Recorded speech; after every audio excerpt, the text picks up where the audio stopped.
NFL regular season is officially over. And now we have our eyes towards Wild Card Weekend, but it's also Black Monday around the NFL. Busy, busy day. Welcome into the Pump Fake, everybody, powered by FanDuel. Jarrett Bailey here with you. As always, I'm joined by my good friend Mike Tanier from Two Deep Zone. Good to see you, sir. The beard looks good. How are you? I'm doing well. Happy New Year. We haven't spoken since New Year. I hope all is well on your end. Oh, yeah. No, can't complain. It was good. Hectic holiday season, but that's, you know, when you have a big family, the hecticness is part of it, and it's a very welcome part of it for me. So, yeah, it was a very good Christmas, very good. Just last couple months, yeah, just very nice. I think it was Bob's Burgers where he said, you know, being annoyed by your family is a good reminder that you have one. Yeah, very much. And even annoyance with the family isn't. It's just like annoying getting everything ready and, you know, making sure things are, you know, just the way that you like them. You don't want anything to go wrong, but, you know, no drama or anything like that, which is good. You never want to, you know, be reminiscing. Oh, yeah, remember that one Christmas where, you know, so-and-so punched so-and-so? Yeah, that was fun. So nothing like that, which was good. But now a crazy Sunday night. You know, usually for these shows, we go through every game and whatnot. That's certainly not worth doing as we head into Wild Card Weekend. There was precisely one game of like super importance, and it was the final game of the regular season between the Steelers and the Ravens. So let's start there and at least talk about that game because, you know, everybody who knows me knows where my allegiances lie. I'm a Steelers fan. And, you know, for the past few years, it's been bittersweet isn't the right word. It's just been frankly annoying being a Steelers fan where, you know, it's, you know, similar roads, you know, always being, you know, 10-7, backing away into the postseason. And, you know, calls and questions about whether or not Mike Tomlin's the right guy. And, you know, those calls have certainly been loud this season. But, man, last night, it was the most fun I've had watching, like, the final few minutes of a Steelers game in a minute. And for those who don't know, the crazy ending with Tyler Loop is made even more crazy when you saw pregame that the Steelers had a priest splashing holy water on the end zone in which Tyler Loop was kicking toward. I'm not a religious guy. I don't know if there's a higher power, but a lot of people in Pittsburgh might be after last night. The Steelers beat Baltimore, clinched the AFC North for the first time since 2020, and it'll be the first time that a full capacity playoff game is played at Acrisure Stadium in 8 years. So long time coming for the Steelers. Aaron Rodgers, last minute touchdown, I should say. 2 touchdowns in the final 4 minutes for the Steelers. Just a chaotic shootout of a fourth quarter in what was, again, one of the more exciting games of the season to wrap it all up. Tecmo Bowl fourth quarter. Yeah. By the way, would you allow a priest with holy water anywhere near Aaron Rodgers? Oh, I don't know. That's a good question. Yeah. Put that stuff in a super soaker and you squirt him, like it'd be from dusk till dawn situation will break down. We just burst into flames immediately. But Tecmo Bowl fourth quarter, chaos. I try not to pivot the storyline on either team on the fact that Tyler Loop misses a field goal where, you know, like the amount of validation you give Mike Tomlin and the Steelers and the amount of castigation you give Harbaugh and the Ravens based on the fact that this kid kicks a field goal. It's like, you know, there's blame, there's credit and things like that.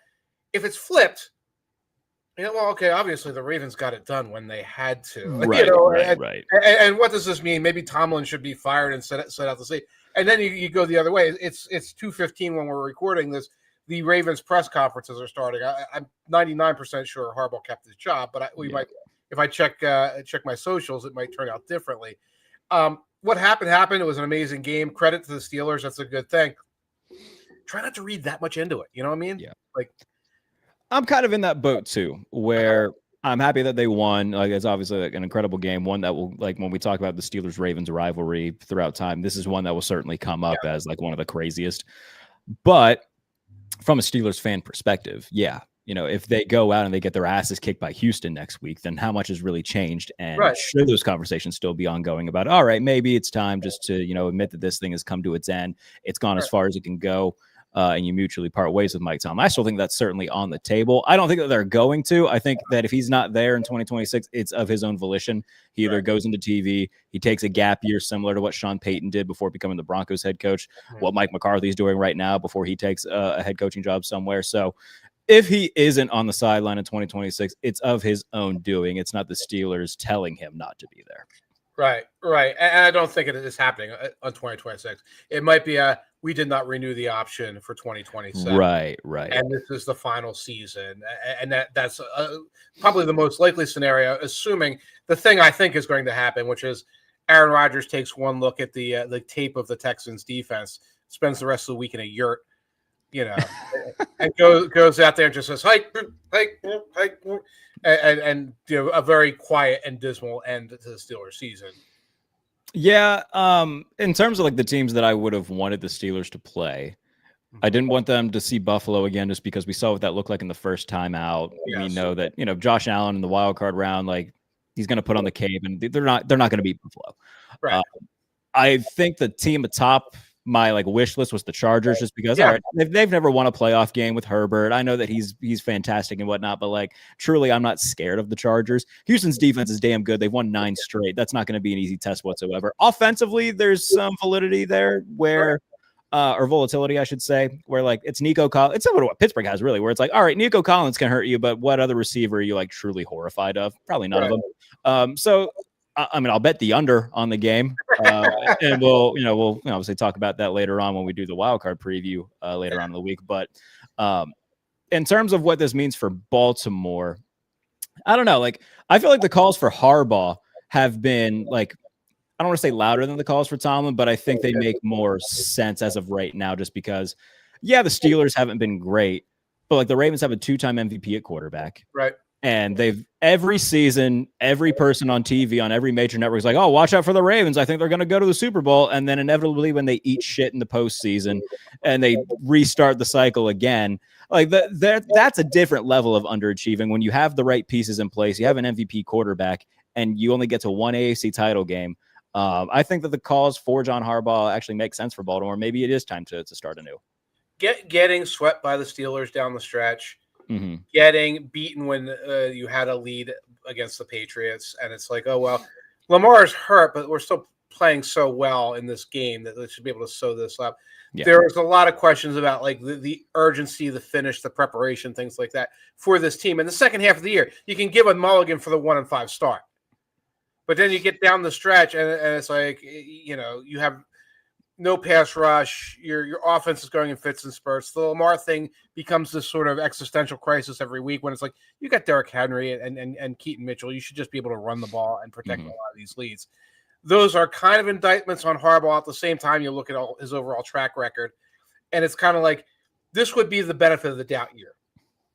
Because the 14-2, what were they last year? 14-2, 14-3, whatever. Yeah, something of that nature. I don't remember off the top of my head. And it was another one of these, again, these playoff trips or whatever. But, like, this is the year it's like, okay, you fell well short of expectations.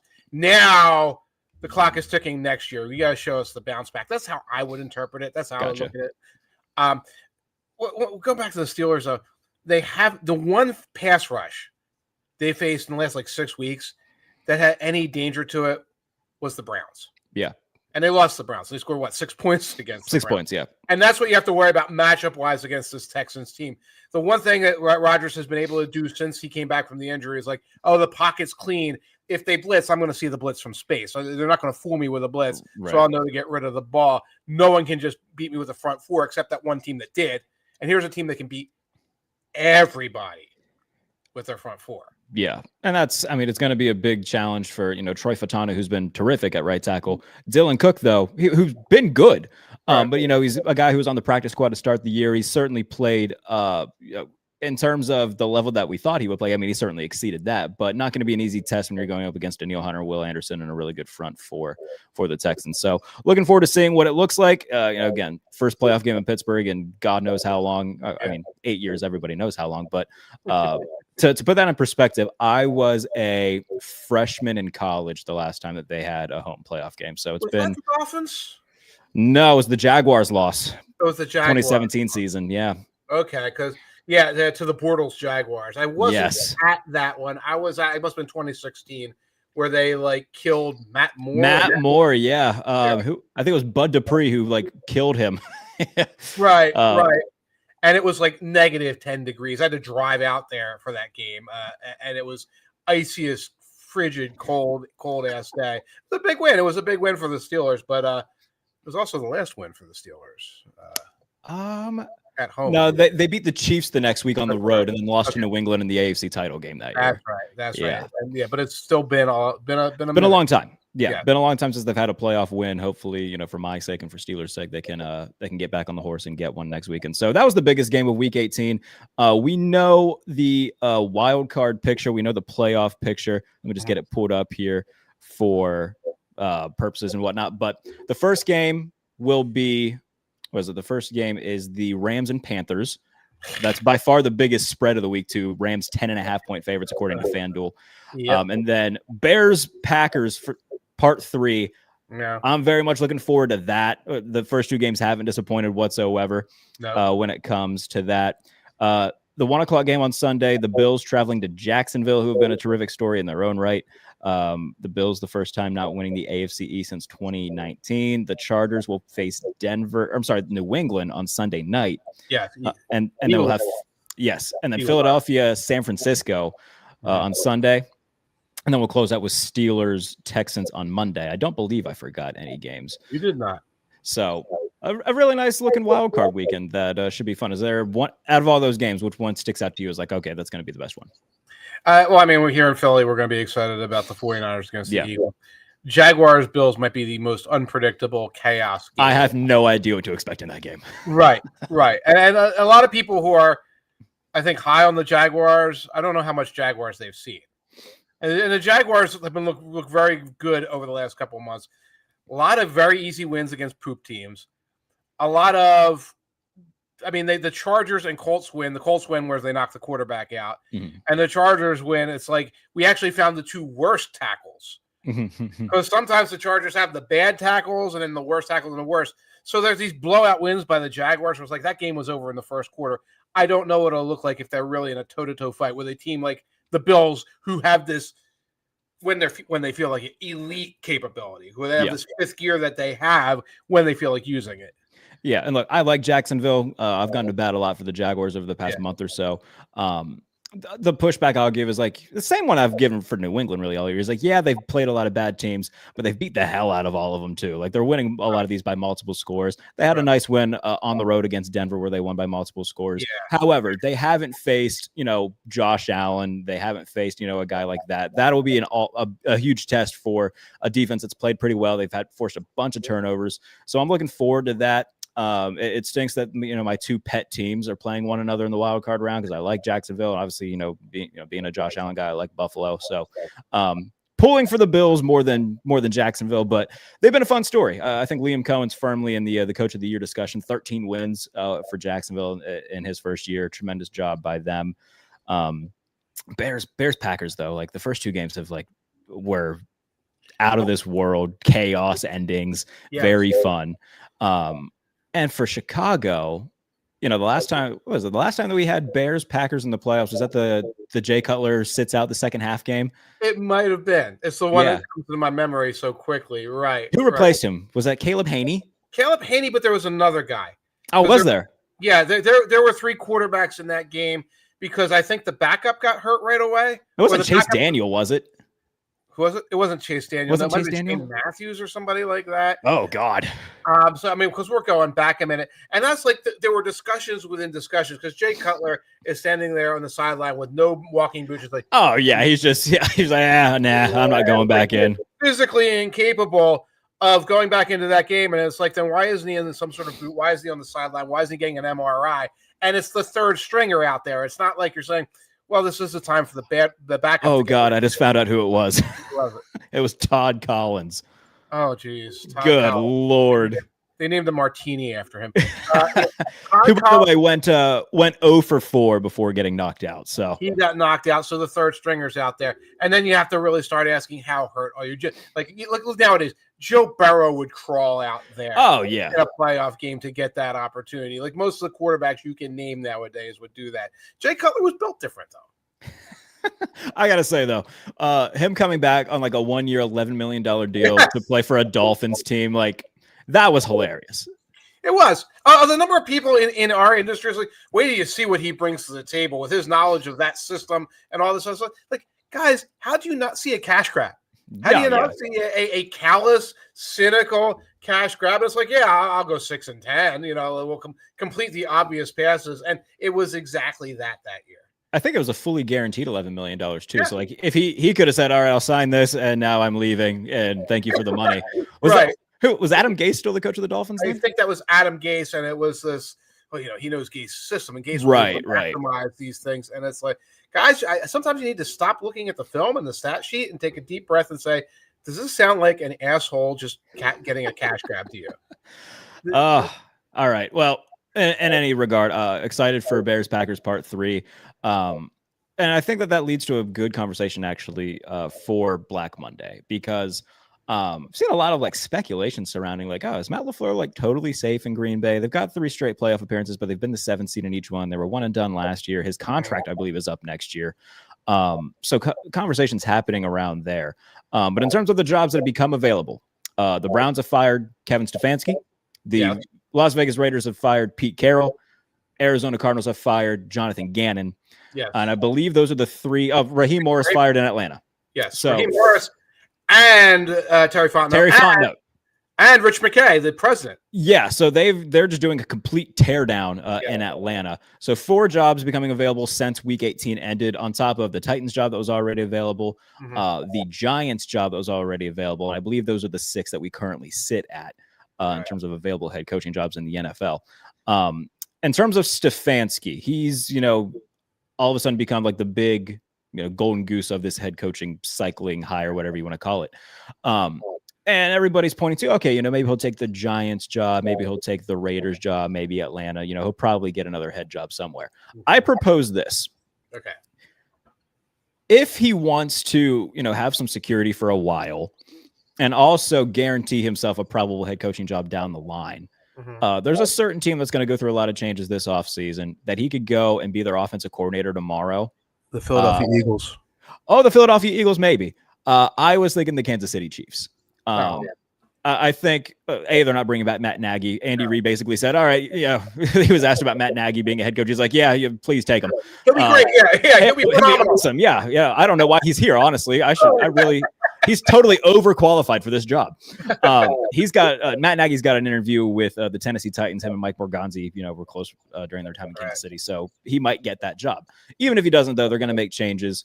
And if you're Kevin Stefanski, what sounds better to you? Going to the Raiders / the Giants, teams who aren't the poster childs for stability and long-term head coaches over the past couple decades, or going to be the OC for Patrick Mahomes for a couple years. Andy Reid's not going to be around forever. Right. And when the time does come, if you're Kansas City, you'd feel pretty good about having a guy who's a 2-time coach of the year as your offensive coordinator who you can just give the reins to and take over. I think it makes sense for both parties involved. I understand Stefanski would love to be a head coach again. I'm sure he would.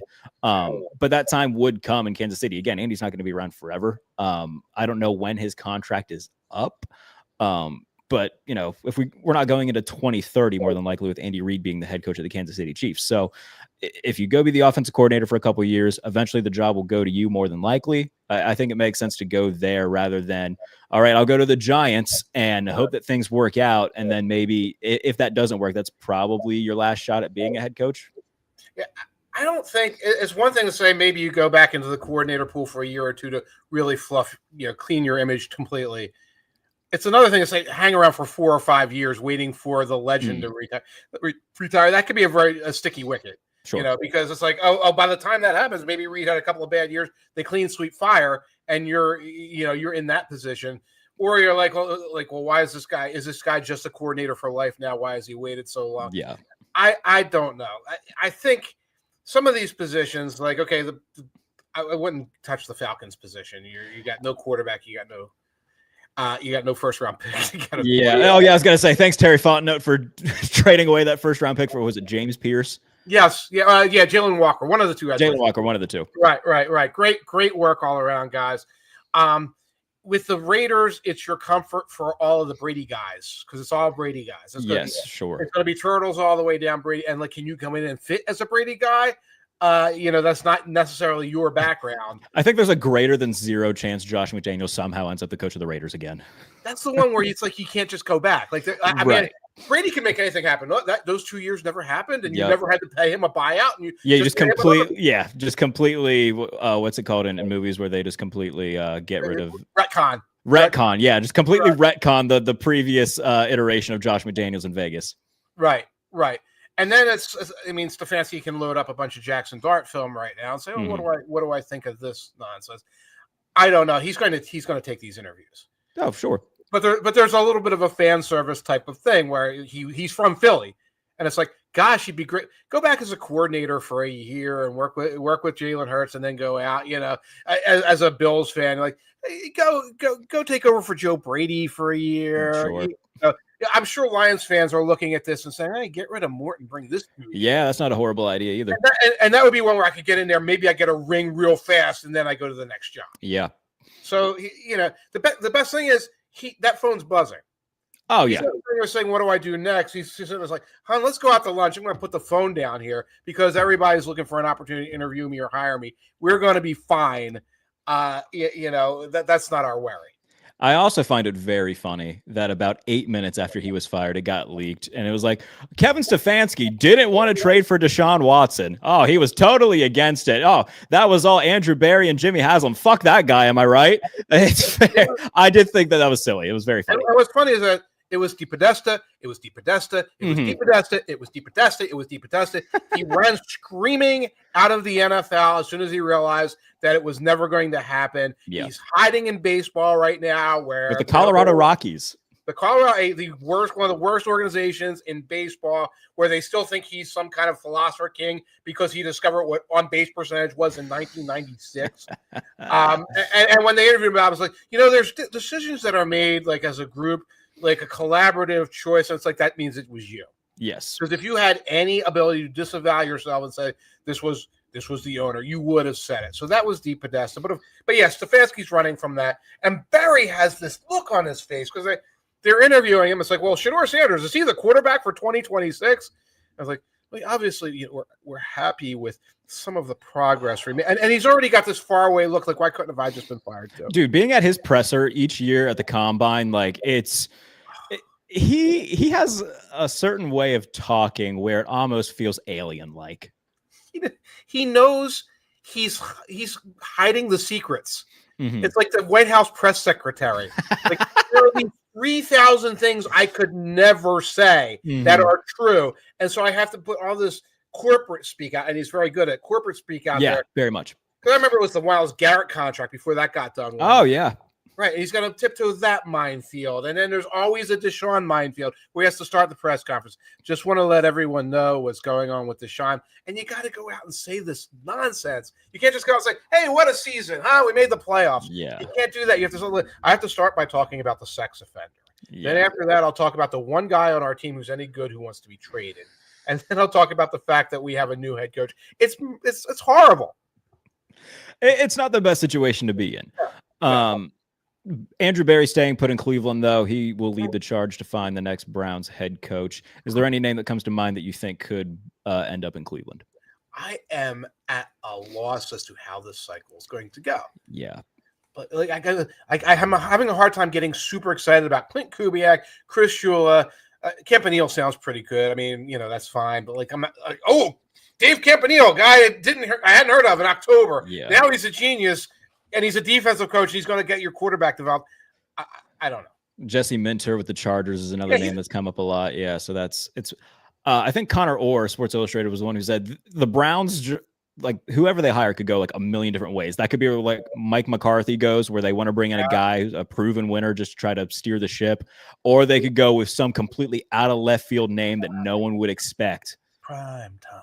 Wouldn't that be something? I mean, there's a greater than zero chance that happens. Yes, of course there is. Because Haslam's a wild card. He says Barry's going to lead the search. But if McCarthy calls Haslam, it's going to go right around Barry. And if Prime is out there being weird and gets a wild hair and starts making phone calls, then I don't think it's going to happen. Frankly, I don't either. No, and there's a degree to, I hate to be like, but Dion's health situation might put him in a position where it's like I'm better off not creating chaos for myself. But it's a non-zero. It is a non-zero. With the Raiders, and we talked about it already, it's probably going to be one of these Brady guys, Patriot guys. I think that Brian Flores could be a name to watch there. Yeah. In terms of the job that he's done with the Vikings defense over the past couple of years, I think that he would really gel with. I think he just feels like a Raider. Does that make sense? Where like just the way that he goes about himself, I think that he just screams Raider to me. Yeah. We'll see what happens with this whole Max Crosby situation. I honestly think if you bring in Flo, that's a guy who could be like, all right, Max is probably going to stay because he likes the hire. And you bring in a few of those Kevin O'Connell assistants with him. If Josh McCown comes as his OC or whomever it may be on that staff that he could bring with him, I think that there's a good chance that Flores is the guy in Vegas. Right. You bring in a quarterback guru of some kind who can be a buffer. You got to be a buffer with Flores. I'm guessing Flores knows not to scream bloody murder on the sidelines. Yeah, I'm sure that he knows. All right, I'm not going to text my quarterback telling him that he sucks this time around. That'll be good. Right. And when push comes to shove, Brady will be hanging around to talk to whoever the quarterback is. Yeah. So that's probably the best evolution of the Raiders is if you bring in Flores and you kind of build something around that. And you're right. Max Crosby will probably like, oh, well, that changes my opinion on matters, and I will be showing up for work on time. Any other names that come to mind for them? Like we know, like you said, we know like the big names in this cycle, and it's not like there's any like ginormous ones per se. It's Clint Kubiak, who's probably the biggest offensive-minded one. He's done a really good job with Seattle. Previously did nice work with the 49ers as their pass game coordinator. And let's not forget, I know it was only a 2-game sample before Derek Carr got hurt and whatnot. But last year, the first 2 weeks, the Saints scored 40 points in each of their first 2 games and looked like the absolute story of the season to come. Things just kind of fell off the wagon because of injuries. So I think as a play caller and as an offensive mind, he's one of the best in football. Will it translate to being a head coach? That's always the question you got to ask. Yeah. Cliff Kingsbury is another name that has come up a lot in terms of situations. Yeah. I don't think I enjoy that as a landing spot really for many teams. No, I can't imagine saying, "Oh, Kingsbury." After what we saw this year, clearly he deserves another freaking head coaching job. I mean, I think if anything, people would give him a mulligan because Jaden got hurt, and we would look more so at what happened in 2024. The mulligan to be like, "Oh, we'll give you another coordinator gig." Not, "Oh, well, this promotes you to the head of the class." Sure. I mean, look, it wouldn't be the first time he's fallen up into a new position. So no one falls up quite like him. He does it quite often. Arizona, I think that's probably the worst job out of all of them. There's isn't any sort of stability. Might not even be the right word, because like ownership wise, I don't think they're bad. It's just roster wise, don't really have a quarterback right now. It's a lot of young guys on defense where a scheme change could throw a wrench into all of that.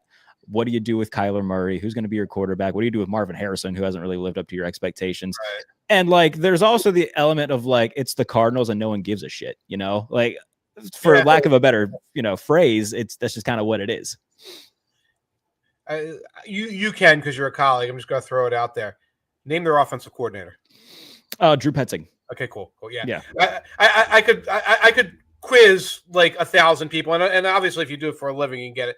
He was on the job for 3 years. What do you know about him? Yeah. I remember last year around this time, he was a name that I believe got some head coach interviews for, Yeah. So he was a name going into this season that people were like, all right, if this Cardinals offense takes off, Drew Petzing could get a head coaching job. Obviously, it never really did. But yeah, in terms of like what's there, is just nobody pays attention. Right. Who's there? Like, what are they good at? Yeah. Now I think for if you flip that, if you look at the Falcons, it's like you don't have a draft pick and you're waiting for Michael Penix to get healthy. Yeah. Or you look at the Browns and it's like you've got Deshaun. Kyler Murray looks like a real solvable problem compared to those. Yeah, sure. Because you could do something with trade value. You could maybe like get another guy and keep him as your bridge guy for a year. So the best thing about the Cardinals thing is the flip side of what you said.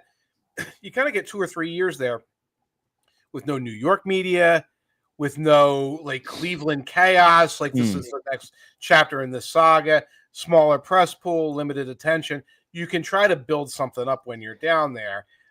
It's just that's a good way of looking at it, I guess. All right, I think that actually makes sense compared to what I said. Yeah, we're like, if it was the New York job and that was going into like you were dealing with all that going into the New York job, yeah, I mean, you'd have a lot of cards stacked against you in a big market. With Arizona, like, all right, we can try to figure this thing out. Nobody's going to really look our way too much unless.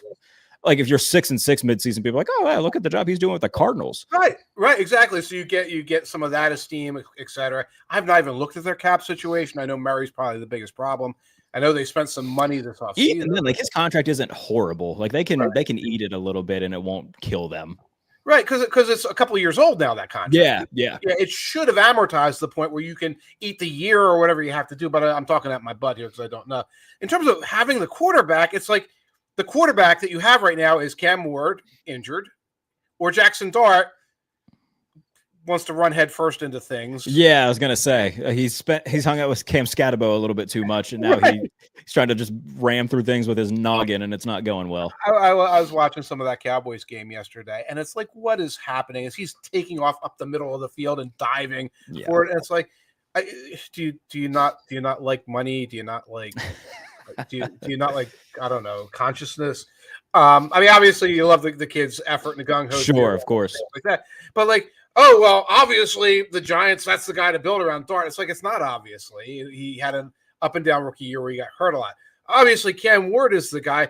Cam Ward did a couple of things really, really well. I think he was regressing as the year went on because I saw him out there playing last man standing hero ball for a little bit too often. So, you know, it's almost like if you're getting these jobs, you come in and say, at least the Raiders first overall pick and no incumbent that you have to like do headache stuff with.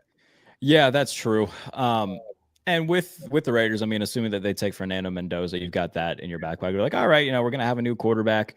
And I'm sure that they're going to look, you know, I said Flores, but I think they would lean more towards an offensive coach for that reason. But with Flores, again, you can bring in, like you said, that buffer, a good offensive staff. And that's the path that you got to take anymore if you're one of these teams. It's either, all right, who's the offensive genius, you know, that we think can be our next Sean McVay, Liam Cohen, whoever the hell, or who's like a really good defensive mind that we trust will just give the keys to the offense and won't get in the way and will, you know, let that guy take care of that side of the ball. So got to figure that out in one way or the other. Yeah, it feels like with, you know, you talked about Tennessee, Matt Nagy's getting an interview. Yeah. I wouldn't be surprised if Arthur Smith got an interview just because of his history with Tennessee. So that there could be some sort of connective tissue there. Let me see. Has anybody else, you know, as we're doing this live, has anybody else been confirmed for a Titans interview? I don't know. I was checking a little bit. There was no news coming out of Baltimore. It sounds like Zach Taylor is safe. It sounds like Todd Bowles is safe. Zach Taylor said that, by the way. I don't get the Zach Taylor thing, man. That makes negative sense. And it'd be one thing if you're like, okay, we're going to keep Zach Taylor, we're going to fire Duke Tobin. They're keeping them both. Right. Like, right. I don't, how can you look at what's happened over the last 3 years, the last two specifically, where Joe Burrow in 2024 played out of his mind and it still didn't matter whatsoever. And then this season, you can't do anything worth a shit without him off the field. Right. The defense is still god awful. And you're saying, no, we're just going to keep running it back. Like, what are you doing? Right. There has to be some kind of structural change there. Yeah. You would think. But no team just sort of calcifies and just rolls quite like the Bengals do. Sure. So that looks like it's the case. It looks like Mike McDaniel is safe. Everything you're getting coming out of Miami is the GMs are all like former 49er guys. I was going to say they have a bunch of interviews lined up with like the 49ers assistant GM's cousin or whatever to be the Dolphins GM just because he knows who him and Mike McDaniel are probably bros or whatever. Right. And look, whatever, like getting rid of Chris Greer, like that made sense. They haven't done anything with him at the GM spot ever. It's just a matter of, can Stephen Ross find the right guy to go hand in hand with McDaniel? They actually ended the season. Like they had that winning streak where they were in playoff position. I don't think that he's the guy that's going to lead them to look, you know me, I'm not a Mike McDaniel guy whatsoever. Right. But I can understand the fact where they're like, all right, in terms of like play designing and whatnot, the stuff works. It's just a matter of the quarterback stinks, and they found out very hard this season. Oh, we should not have paid him. So if they can get the quarterback right, I think that their mindset is, all right, if we get the quarterback right with this system, we can get back to being an explosive offense and be at least in the hunt for a playoff spot again. And Tua wants a fresh start, and he's going to get a fresh start. So we're whatever. Whoever trades for that contract should be fired on the spot, by the way. Right. I can't imagine trading for Tua. Like I can imagine trading for Kyler Murray. Certainly. Yes. Right, the upside that's there, like you can get, all right, a few games a year, he's going to look like Superman, but you also got to understand a few games a year, he's going to look like he's never touched a football before. Right. It's like, well, maybe with my system and I can do a certain thing and whatever. He's the ultimate I can fix him quarterback. Yes. Yeah. Tua is Tua. He is already broken. And you don't have this tool set if you get him like he was sort of perfected as the system guy by McDaniel. Yeah.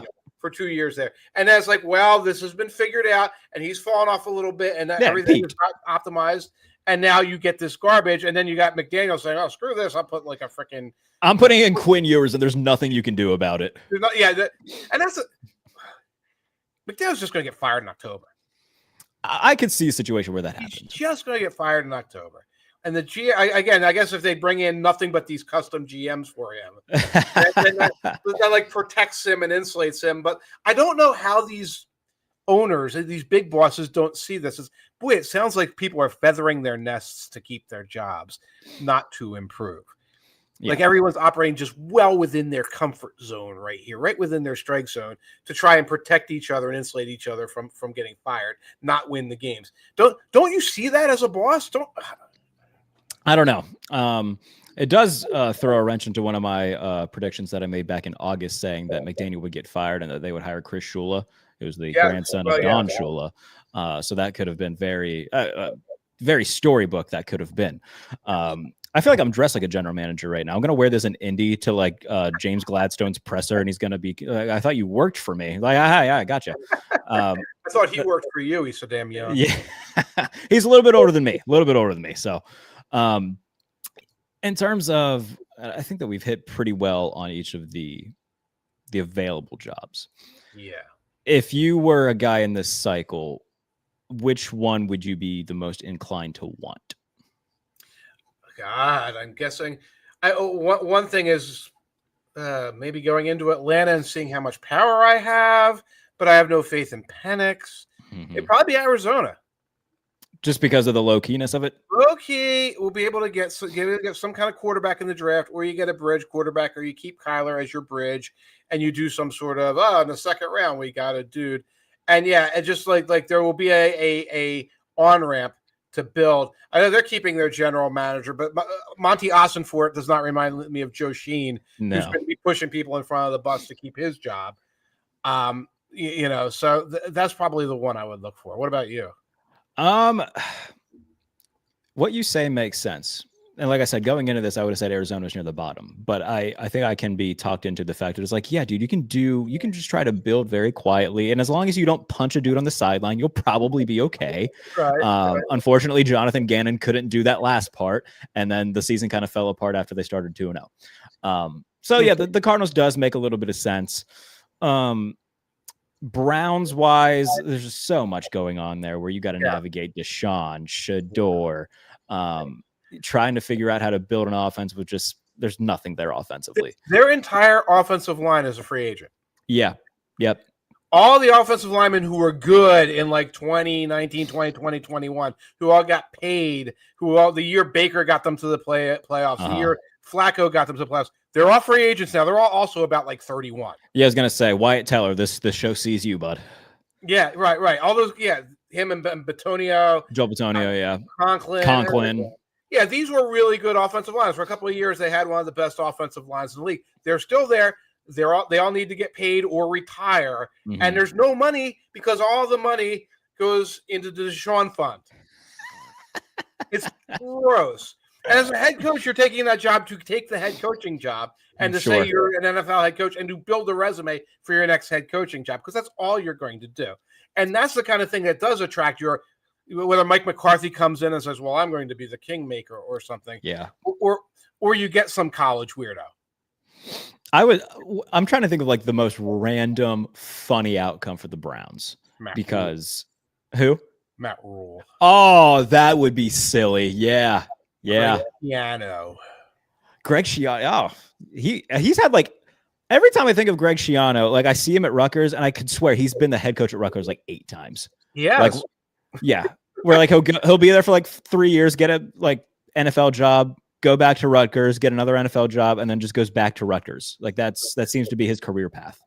My story from the time my kid was in the Rutgers marching band for 1 year, and it's like, well, Coach Schiano is going to come and address us and give us a pep talk. So the band, after having a band practice, which take a long time, and they are rather grueling and stuff like that, has to wait around because Coach Schiano is like late. He shows up like an hour and a half late and rides in on a horse. On a horse? On a horse.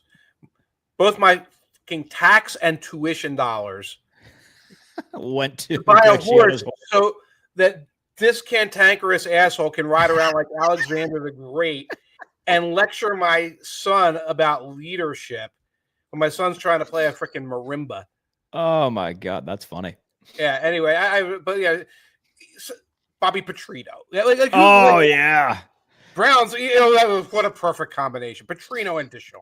Yeah, tremendous. Sarcophagus around it so they can't escape. I'm genuinely curious to see who does take that job, or who they pursue, because like I understand with Kevin, they went 8-26 their last 2 years. You also handcuffed him, the worst offense in the NFL, the worst quarterback situation in the NFL, and he still got you to the postseason back in 2023 with all of this shit. So I think he's certainly going to be the guy that lands on his feet from all of this. I imagine he's breathing a sigh of relief today. Yeah, I'm writing this up, but as someone who's lost a lot of jobs, and lost a lot of jobs where it wasn't because I was fired, it's because the company went. Because the company was like the Browns of companies or whatever, of media companies. It's like it's the worst feeling in the world, and then the phone begins to ring and the emails come in, and it's the best feeling when someone says, here are the next lily pads, and some of them are pretty good. And even if you have to take a step back, think about how this might be a little bit more freedom or something else for you, like what you discussed.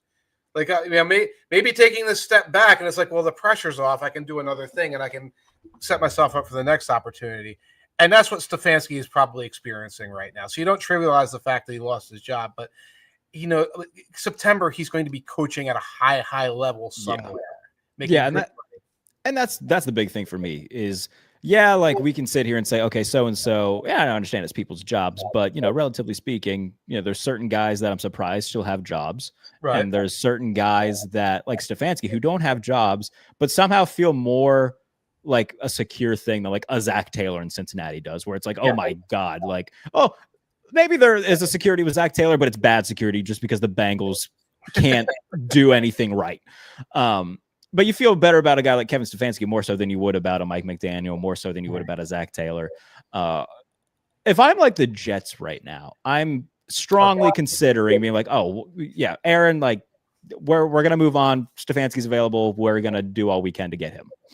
Yeah, the fact that they're like very obstinate, like, nope, Aaron Glenn it is. Doesn't matter how bad it gets. Lose by 40 points every week it's still Aaron Glenn. And I almost think like, what's the scheme? Yeah. Are you like, do you have endangered species in the basement and you're waiting for him to take the fall for it? Like I don't get this, that the Jets suddenly are being like, well, we are patient empire builders, and we're going to. I think Aaron told me like finished like 9th all time in the worst DVOA, and if you take their special teams out, they were like the 3rd worst team since 1978. And this guy goes up there and it doesn't sound like he has any answers. And I don't know what happened to Justin Fields. I think they've got him locked in the basement. Actually, right. And Garrett Wilson just wandered off at some point. I almost feel like if you told me that like they were like smuggling bath salts into the country or something like that, like, oh, and we need Aaron Glenn up there because he's going to take the fall when the feds come. Like, oh yeah, that makes sense. That makes more sense than like we're suddenly enamored with. I know he's very publicly said, you remember Dan Campbell? Remember how bad he sucked? Yeah. He said exactly that, just without, like, the first year in Detroit, it wasn't very good. And look now. You know who else sucked in their first year? All the guys who sucked forever. All the guys the hundreds and hundreds and hundreds of guys who never became Dan Campbell. Yeah, for every Dan Campbell, there's like 15, Butch Davises and Romeo Crennels, and just sometimes it just doesn't work. Yeah. Yes. So I'm surprised that he's still there, and I understand. I can get behind the idea of like trying to give things time, but when it's that bad, that's you can call it like it is and say, yeah, like even for they were putting a product on the field that just didn't look professional. Right. And that's it. like Mitch Trubisky just looked like Joe Montana against their defense. Like at some point, you just got to at least call it. And then, like you said, they come back from a field trip and they can't explain where Justin Fields or Garrett Wilson went. Right, like they wandered into the woods or something. Yeah. Right. And Brady Cook is turning and just throwing the ball out of bounds to the side. Oh, yeah. Poor Brady Cook. Right. And right. So it's like it doesn't look professional. There's no signs of progress. Mm-hmm. It's not like you're getting this vibe out of these guys where you get like interviews and we believe in this. We have this message. No, we're losing by 40 at the first chance we get. Mm-hmm. And you have a defensive coach and you have a team that tied me for interceptions this year. Pretty incredible. The first team, I think, in history to do that, right? No interceptions throughout the year, or at least the first since like 1940, which is basically the first ever to do it. It's crazy. Right. When the forward pass wasn't legal. Right. When there were fewer interceptions. But that's a weird vibe. And that's one of those, it's a Jets tale.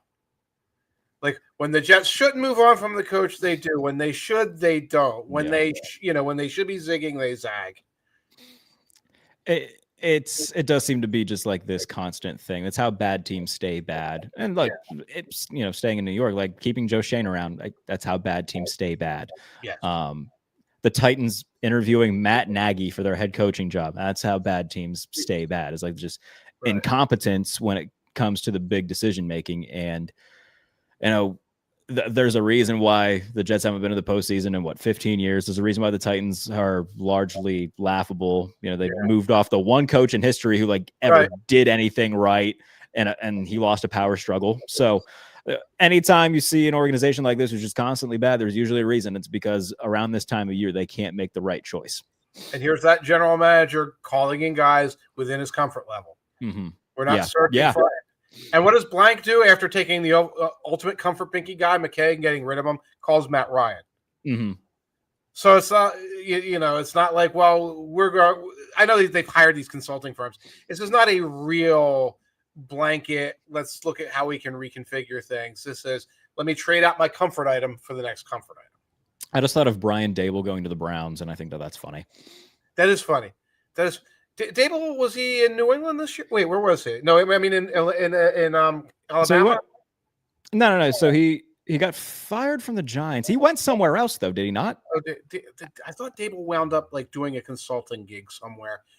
I think you might be right. I cannot remember where. It wasn't Buffalo. I know that much because Buffalo. Why do I keep thinking he went down to Alabama and maybe he did? Let's look. I might be mixing him up with two other guys who farted out of that coaching tray. I don't see anything. I wouldn't let Brian Dable walk my dog for one. Would trust that man the moment he's given any kind of responsibility. It's the only thing that matters is my career, not your health, not the good of humanity. It's just my career. It's just possible beating the Commanders by 3 points, even if Jackson Dart has to take a sledgehammer to the skull. I'm not seeing anything about him taking a consulting job, but he very well could have. Maybe he just slept for 6 weeks and woke up oh my God, I'm an asshole. Yeah, maybe. I just realized, it just dawned on me. I think that there is a place for Brian Dable on certain staff. So not as a head coach, but as the asshole. You need an asshole. I think the reason that Josh Allen was, so successful when he was there is because Dable was willing to be an asshole and tell him, what the fuck are you doing? Right. Stop doing that. So I think that there is a level of, all right, you need an asshole or two on the staff. And I think that an a-hole offensive coordinator can do a lot of things and check a lot of boxes. Right. You need. There's got to be a leash though. There's got to be somebody who. Sure. Right. Maybe 2 or 3 leashes on that one. Can you imagine Dable and Flores on the same staff? Get back to an MMA fight against each other. There would be multiple fights during the season. Oh man, that would be something. Baker Mayfield as their quarterback. Yes. Three guys screaming in each other's faces, spit coming out everywhere. Oh my God. They would make Boomer Esiason and Sam Weiss look like an episode of Sesame Street. Oh, that would be fantastic. That would be great. I hope it happens. I'll do what I can to speak it into existence. I don't think we left any stones unturned when it comes to the coaching carousel. Any other notes that we may have missed that you wanted to bring up? No. Again, I did a couple refreshes here, and whatever's happened in the last 45 minutes has happened. I'll catch up with it on the backside. Yeah. All right. Appreciate everybody for tuning in. Again, we'll be back later on in the week to preview Wild Card Weekend around the NFL. Mike, what do you got coming on 2 Deep Zone? I don't even remember right now. That's fair. Okay, I got. Wait, so I will be doing a Black Monday thing, but I'll probably get it out there on Wednesday. I'll give it a day to breathe. Later this week, I have things that the Eagles offense doesn't do. Okay. So, well, they don't gain many yards. They don't score many points. They don't drive very well. But there are other things like plays that the Eagles don't run. I'll give you a taste. You know how many end arounds, reverses, or like jet sweeps the Eagles have run this year? No. 0. Oh, wow. 0. Like, it never happens. So you think this team was like, well, you got Saquon, and he's often running to the left, so maybe once in a while you have Devontae Smith run to the right and get a little, and get the misdirection. And you saw Addison gain like a 60-yard play off of that a couple weeks ago, and Shaheed makes plays like that. Now the Eagles have 0. The only team in the league with 0 of them. And there's like a dozen things like that I'm going to talk about that the Eagles simply don't do. That's interesting. Now I can see why you want Kevin Stefanski as the Eagles offensive coordinator so badly. Right. He actually runs a lot of reverses, but part of that is, but that's the thing. It's like, okay, my quarterback situation is kind of FUBAR, or I've got somebody who's a rookie. I'm going to get the ball to guys in different ways. One easy way is let Jerry Jeudy run and get the reverse. Let the Fannin kid or whoever come and get the reverse. Gage Larvadarian, we need to get him some touches because he's Gage Lardavardian. So you give him the return. Versus Eagles, AJ Brown's like reading, he's reading How to Kill My Quarterback and Get Away with It on the sideline. Right. If I Did It by AJ Brown, he's reading it on the sidelines, and it's like, should we get him a very easy touch scheme? But no. Oh, Christ, that was good.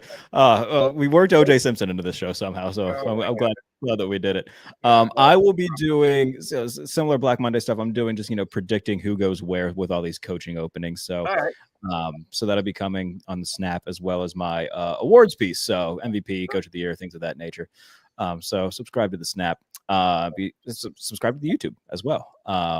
Later on in the day over on the Believe YouTube channel, me and Todd Haley will be live for Believe in Steelers, recapping Steelers Ravens and then getting ready for Wild Card Weekend. So go over to the Believe YouTube channel tonight at 7 Eastern, me and Todd Haley for that. So that'll be a lot of fun. Appreciate everybody for tuning in. We'll be back later on in the week on the Pump Fake to preview Wild Card Weekend. Take care. Till then.